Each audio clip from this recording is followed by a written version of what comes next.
Yun mga kaljas pogi, no? So ito nga pala yung unang gabi natin dito sa bukid mga tropa, no? Namiss ko tong kubo to mga tropa. Look at that mamen. Look at that mga boy. So ito nga pala yung tropa natin si Toto.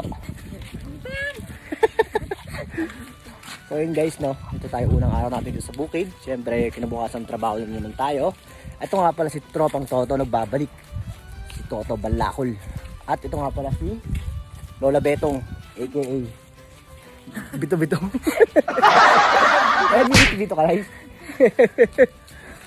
Ayan guys, sobrang dilim nga pala mga tropa.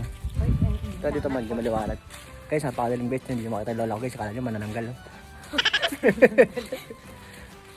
So yun guys, no? Siyempre magpuputrip muna kami rito. Unang gabi ni Alias Pogi mga tropa. Ito si Toto na yun. Ayan guys, maliwanag na guys oh. Ito na guys oh. Alright man. So yun nga pa si Toto Balakol. At sa akin si Lola Betong. 16 years old pa lang yun guys.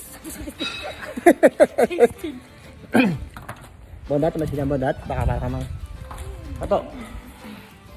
Look at that guys. Kami sa bukid ngayon. Dito nga pala kakain sa mansion ni Ate Neneng. Ay nga pala may-ari na itong lupa na to guys. Kumbaga mga tawal lang kami Neneng dito. Ito guys oh. Yung nga pala si Ate Neneng B.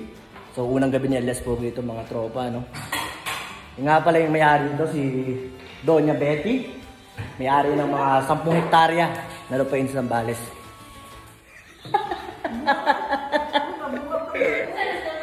So si Toto nga pala guys no. Hindi na to.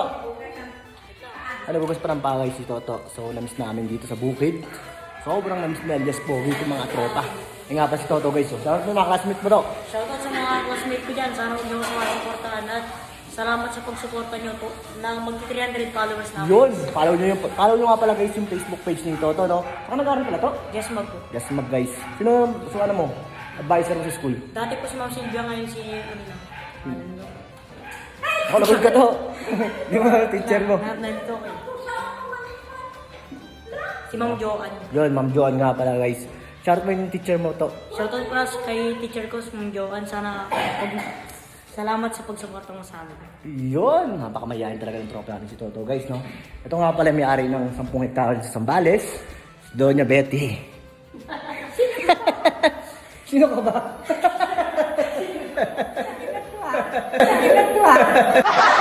Sabi mo, Nay? Iwan! Nay, sabi mo nga pala yun, yung mga lupay niyo sa Cebu. Yung lupay niyo sa Cebu, saan ba yung lupay niyo sa Cebu? Barili Cebu? Bakit? Cebu guys. Mag-shoutout kayo sa video. Baka makilala ka ng mga... Ayun guys, kakain muna kami guys, no? Kakain ngayon guys, no? Kakain muna kami. Pala si Lola Betong. Nga pala si Toto, no? Ito nga pala yung food trip namin guys, Munggo. Munggong dapa. Malunggay. Guys, no, siyempre sisimulan namin kumain. Grabe, sobrang gutom ka na talaga mga tropa. Siyempre bukas panibagong buhay na naman ni Alias Pogi sa bukid at mag-aalaga tayo ng mga hayop dito dahil nga sa airpot magbabakasyon sila.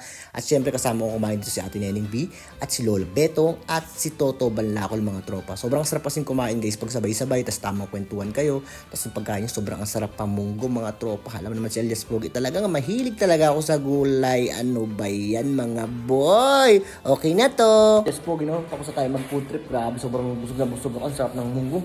So magpapasalamat nga pala tayo kay Ate Neneng B. Neneng, maraming salamat sa pagkain na niluto mo Neneng ha. Ayan guys, sobrang sarap ng munggo. Lalaki na naman dyan po sa bukid mga tropa. So good night sa mga tropa dyan no. Welcome back sa Zambales. Let's go mamin. Let's do it mamin.